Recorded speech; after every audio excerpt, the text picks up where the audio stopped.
Okay, so now that Allison looked at the case where p equals 2, now I'm going to be looking at the case where p is not equal to 2, right? So all we really know is that p is odd, so that's something to write down. So p is odd because all primes that are not 2 are odd, and we also know that p is going to be strictly greater than 2 because 2 is the smallest prime, okay? So now we can use two important theorems to help us learn more about G. One is Lagrange, and then the other one's Sylow's theorem. So let's just write down the things that they tell us. So Lagrange tells us that any element in G has to have an order that divides 2p, right? So that means that for an arbitrary element,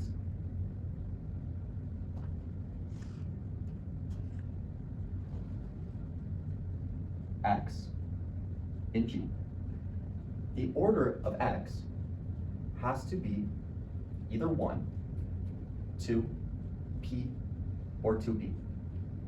And that's because of the fact that 2 is prime, p is prime, so the only divisors of 2p are going to be 1, 2, p, and 2p, right?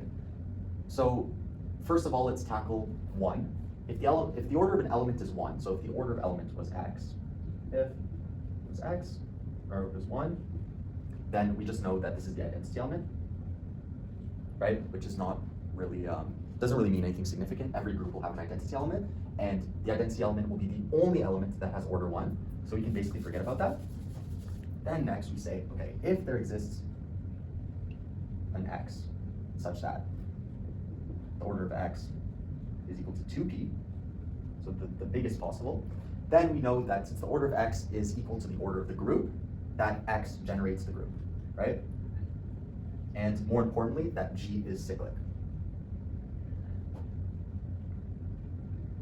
And G being cyclic with order 2p means that G is isomorphic to Z 2p. Okay? So that's the first case, that if there exists an x with order 2p. Now, we're going to take the opposite of that and saying that we're only going to look at cases, because we've already solved this case, that it's just isomorphic to Z2p, right? So let's say if there does not exist an x such that the order of x is equal to 2p. This means that all orders, the order of all the elements will either be 2 or p. So all elements will either have orders 2 or p. So this is very useful because, for obvious reasons, we can now talk very in depth, because either every element we take will just fill in to 2 boxes, order 2 or order p, except of course the identity. So now we can move on to what Sylow tells us, and then hopefully combine the two to make some good progress with the question. So one thing that Sylow tells us is that the group G is going to have at least one subgroup of order p. Okay, so G will have a subgroup, and I will call the subgroup H. So G will have a subgroup H such that the order of H is equal to p. Okay, so that's the first thing. We have this subgroup, and interestingly enough about the subgroup, because this group H has an order that's prime, you actually know that it has to be cyclic, because all the elements have to divide the order p. So only the identity elements will have order 1. The rest of the elements will have order p, so this is cyclic. Okay, so H is isomorphic to ZP. Right? And more importantly, we can name its generator G. So let H equal to the group generated by G. So now we've invented this generator term G. And we can basically put that to the side for now and talk about the next thing that Sylow tells us. It's actually 2 interesting things about a variable called NP, where NP represents the number, sorry, NP is the number of subgroups with order P, okay? And it tells us 2 things. First of all, that NP has to divide the other prime number in the order of G. So here, since we're looking at Sylow's with respect to this prime, that we know that the number of subgroups of order P has to divide this other prime number, which is 2. Okay, so we know that NP, which is the number of subgroups with order P, has to divide 2. Okay? So this immediately gives us the idea that NP can only be equal to 1 or NP can be equal to 2. Okay? Secondly, it also tells us that NP is equal to 1 mod P. Okay? So now we can combine these two pieces of information together and say, hold on, if NP is equal to 2, right, because P is strictly greater than 2, this will definitely not hold. Because 2 cannot be equal to 1 mod P if P is strictly greater than 2. So this is not even a possible case. So we're left with the only option, which is that the number of P subgroups is just 1. And we've actually named that one, it's H. So we know that H is the only subgroup with order P. And if there's any other subgroups that pop up, they have to have order 2. Or if it's a subgroup with just the identity, it'll be order 1. Okay? So now we can combine these pieces of information and say, okay, so we have our subgroup H. Let's take an element B. So let's make up an element B. So let, switch markers.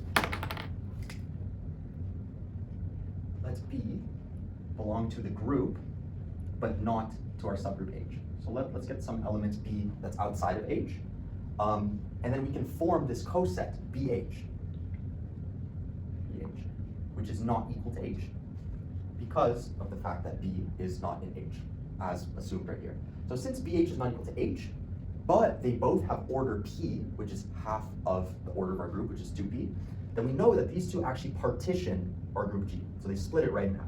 So BH union H is equal to G, and BH intersect H is just void. Okay? So now we can kind of draw a visual aid of what our group's going to look like. Let's call this our group G. We know that this partition BH and H splits our group directly in half, where this is H and this is BH. You know that H is generated by G, so the elements of G are going to be, it is the subgroup, so it has identity. It has G, there's G squared in there, G to the power of 3 in there, dot, dot, dot, all the way to G to the power of P, right? Because this is, well, actually it will be only G to the power of P minus 1, because G to the power of P is just the identity again. And then BH is going to have all these elements, but with a B on the left. So B will be in there, BG, BG squared, dot, dot, dot, until B, G to the P minus 1. So now we get a way better look at the structure of our group, and then we continue from here and say, okay, now that we have this BH, what we can do is take a coset of the coset. So we can take, let me find some space, or let me just erase this here.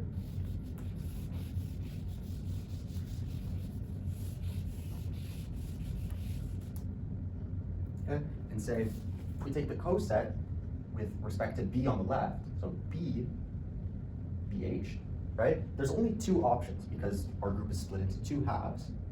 It's that B, BH will remain on the BH half, or it will go over to the H half. So case one is going to be that B, BH is equal to BH. Okay? In this case, what we can do is we can take the coset on the left with respect to the inverse of B, and we know that there is an inverse because it's a group, which gives B inverse B times BH equals B inverse BH, which implies that B inverse B just is identity, so this is BH equals, again, identity, so BH equals H, which is clearly not true, so this is a contradiction. We know this is not true because it was stated earlier, but also because B was assumed to not be in H, okay? So this will definitely not happen, so the only other case, sorry, case 2, is that BH is just equal to H, okay? So this means that B squared H is going to be equal to H, okay? And this means the only way that this can happen is if B squared is in H. So B squared belongs to H, right? And if B squared belongs to H, so if it's on this half, we should be able to express it as the generator G to the power of something in between 1 and P. So there exists some I, some power I, an integer, right, with 1 is less or equal to I, less or equal to P, such that B squared is equal to G to the power of I. This is just a direct consequence of B squared being in this cyclic subgroup. So now what we can do here is we know that B is going to have some order. So let's call the order of Bn. So let the order of B equals n. And what we can do is we can take this equation right here and we can raise it to the power of n on both sides. So that gives B to the power of 2 to the power of n equals G to the power of I to the power of n. So this will just become, we can just swap these powers, and it becomes B to the power of n to the power of 2 equals G to the power, and this just becomes I times n. Right? We can continue over here. And B to the power of n, well, we just said that the order of B is n, so B to the power of n is identity. Identity squared remains as identity. So you get E is equal to G to the power of in. Right? However, we know that the order of G is exactly P, therefore, P must divide in, because we're claiming that the generator, G to the power of in, is the identity, so in must be a multiple of the order of G. Therefore, here we can just apply some basic number theory, and we know that P will divide n, or P will divide I. Technically both can happen, but we know that at least one of these two things will happen, okay? Okay, so taking the first case, let's say P divides n. Well, we know P dividing by n, right? Remember that n is just the order of B squared. So just to write that down. So order of, or just B actually. The order of B is n, right? So we know since B is an element in G, the order of B can only be 2 in P, especially because it definitely can't be 1, because B lives inside BH and the identity is not inside here. So we're left with the order of B, so n can either be 2 or P. P does not divide 2 because P is strictly greater than 2. So the only other case is that the order of B, which is n, is equal to P. Okay? So the order of B being equal to P, right, now means that we can construct another subgroup, right, generated by B, right? So this will make a subgroup, right? Because P, we just put it squared to the power of 3, we generate a subgroup with this, and it will be of order P because B is of order P. So it's a subgroup with order P, okay?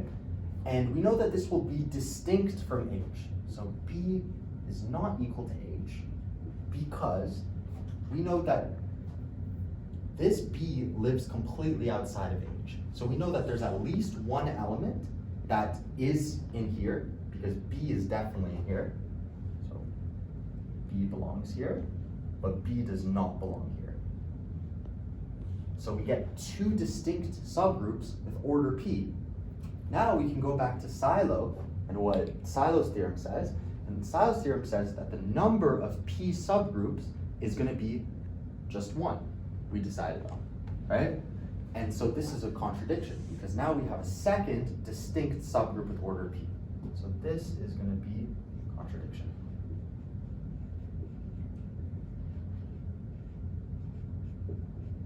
Okay, so now we have to go to the second case, which is the only other case that maybe we can get saved by P dividing I.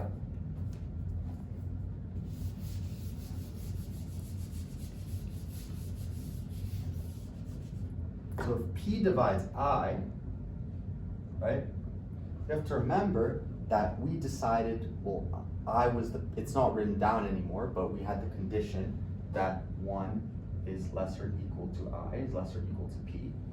So if P is going to divide I, everything in here is smaller than P except for P. So the only option for I is that I is equal to P. Right? And if I is equal to P, then we can remember, so I was the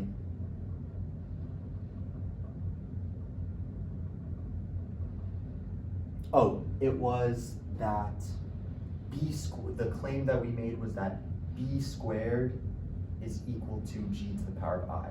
Yes, I remember. So B squared is equal to G to the power of I, which means that B squared is equal to G to the power of P, right? And G to the power of P is just the identity element because G has order P.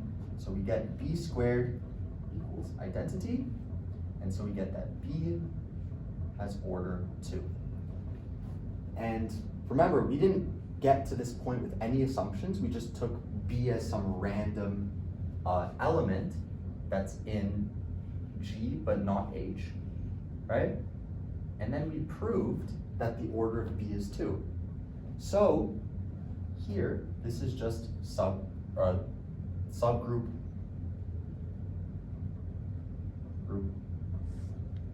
cyclic actually subgroup with order P.